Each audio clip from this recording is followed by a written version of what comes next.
రాజకీయాల్లో సరికొత్త రగడకు తెరతీసిందా? క్యాబినెట్ లో జెన్సీ యువతకు చోటు దక్కనుందా? మరి బీజేపీ విసిరిన ఈ పొలిటికల్ గూగులీకి కాంగ్రెస్ సమాధానమేంటి? ఇప్పటికే సీనియర్ల అసంతృప్తితో అల్లాడుతున్న హస్తం పార్టీ జెన్సీ డిమాండ్ ను అంగీకరిస్తుందా? ముఖ్యమంత్రి రేవంత్ రెడ్డి ఈ సవాల్ను ఎలా ఎదుర్కోబోతున్నారు? రాజకీయ లబ్ధి కోసమే బీజేపీ ఈ సరికొత్త పల్లవి అందుకుందా? ఇంతకీ కాంగ్రెస్ లో జెన్సీ బ్యాచ్ ఎమ్మెల్యేలు ఎవరెవరు? తెలంగాణ కేబినెట్ విస్తరణ వేళ హీట్ ఎక్కిస్తున్న జెన్సీ పాలిటిక్స్ పై హెచ్ఎంటీవీ ఎక్స్క్లూజివ్ రిపోర్ట్.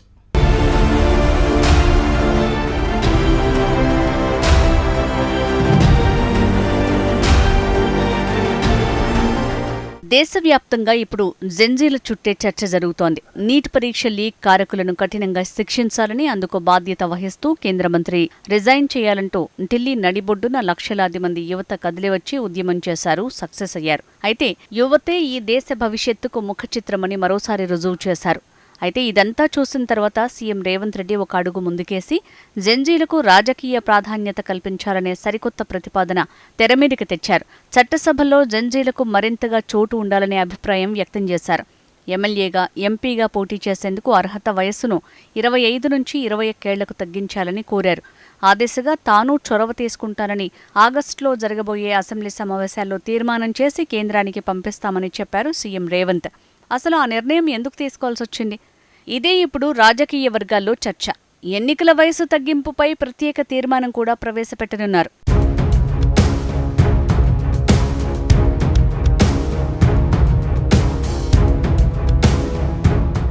జెన్జీలకు రాజకీయ మద్దతునిచ్చేలా సీఎం రేవంత్ రెడ్డి అలా ప్రకటన చేశారో లేదో తెలంగాణలో విపక్షాల నుంచి పలు ప్రశ్నలు ఎదురవుతున్నాయి.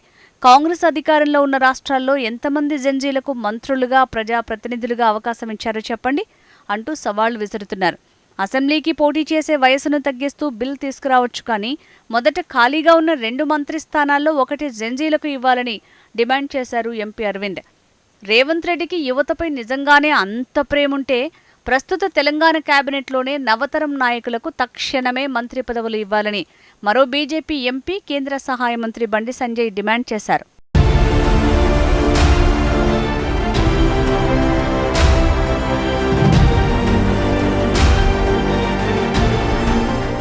సీఎం రేవంత్ నయా ప్రతిపాదనకు బీజేపీ ఎంపీలు సవాల్ విసరటంతో ఈ అంశం రాజకీయ ప్రాధాన్యతను సంతరించుకుంది. తెలంగాణ కేబినెట్లో జెన్జీలకు అవకాశం లభిస్తే ఆ రేసులో ఎవరున్నారనే చర్చ తెరపైకి వస్తోంది. పాలకుర్తి ఎమ్మెల్యే యశస్విని రెడ్డి, మైనంపల్లి రోహిత్రావు, బల్మూరి వెంకట్రావు, చిట్టెం పర్ణికారెడ్డి వంటి యంగ్ లీడర్లు శాసనసభ, మండలిలో తక్కువ వయసున్న ప్రజాప్రతినిధులుగా ఉన్నారు. వీరంతా 35 ఏళ్ల లోపు కంటే తక్కువ వయసున్నవారే. అందులో యశస్విని రెడ్డి బీటెక్ ఇంజనీరింగ్ పూర్తి చేయగా, మైనంపల్లి హనుమంతరావు, బల్మూరి వెంకట్ నరసింగరావు, పర్ణికారెడ్డి వైద్య విద్యను పూర్తి చేశారు. ఇందులో బల్మూరి వెంకట్ విద్యార్థి నేతగా రాజకీయాల్లోకి వచ్చారు. యువత, విద్యార్థుల సమస్యలు తెలిసిన నేతగా, వారి తరపున పోరాడిన నేతగా గుర్తింపు ఉంది. 10 ఏళ్ల బీఆర్ఎస్ ప్రభుత్వానికి వ్యతిరేకంగా పోరాడి ఎన్నో కేసులు ఎదుర్కొన్నారు. యువ కోటాలో బల్మూరి పేరు బలంగా వినిపిస్తోంది. దానికి తోడు వీళ్లంతా రాజకీయంగా ఫుల్ యాక్టివ్ మోడ్లో ఉన్నారు. మంచి వాగ్ధాటి కలిగిన లీడర్లే. యువతలోనూ మంచి ఫాలోయింగ్ ఉంది.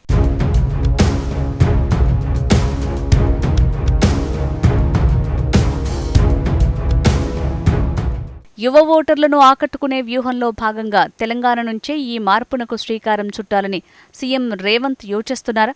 కేబినెట్లో జెన్జీకి చోటిచ్చి రాజకీయ సంచలనానికి తెరతీస్తారా?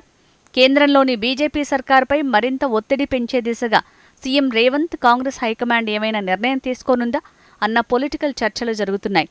కమలనాథుల గుగ్లీకి సీఎం రేవంత్ బౌండరీ కొట్టి సమాధానమిస్తారా?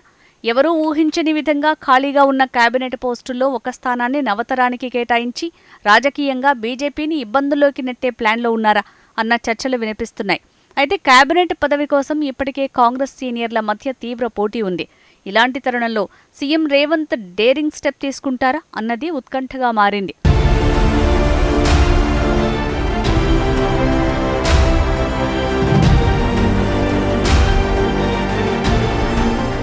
కుల గణన చేసి దేశానికి ఆదర్శమైనట్టుగా జెన్జీలకు మంత్రి పదవి ఇచ్చి దేశానికి దిక్సూచి అవుతారా లేదా అనేది వేచి చూడాలంటున్నారు రాజకీయ విశ్లేషకులు.